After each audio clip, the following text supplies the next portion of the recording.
Il-Gżejjer Maltin huma monija biġmiel naturali u arkitettoniku li mhux biss isaħħar lil Maltin, iżda eluf kbar ta' turisti li ħafna drabi jibqgħu mistaġba bil-ġmiel ta' pajjiżna. We are for the second time here, so we love it. So last year we decided to come back again. Love it. This is our fifth year.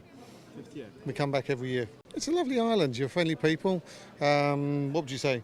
We know it everywhere now because we've been here so many times. We can just sit and relax. Always And that's helpful what if we you need like. something. As I can see from this area of St. Julian's, Liema and today Valletta, I think it's a very interesting place for tourists to visit and come here. The islands were beautiful and we like the people.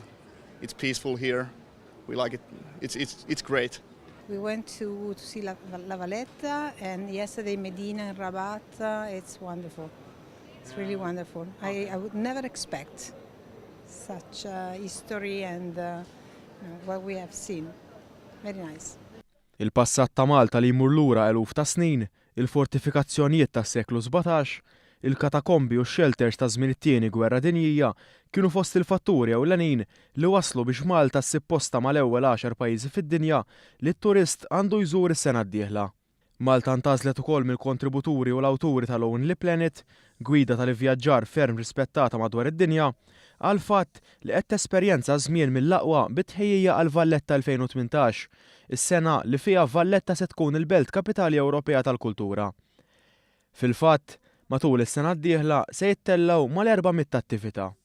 Tom Hall, id-direttur editorjali tal-Lonely Planet, għalli għalkemm Malta hija pajjiż żgħir, hija destinazzjoni popolari ħafna. Isemmi l-baħar ċar kristall ta' pajjiżna, is-sema kaħlani u l-istorja kbira li għandha Malta.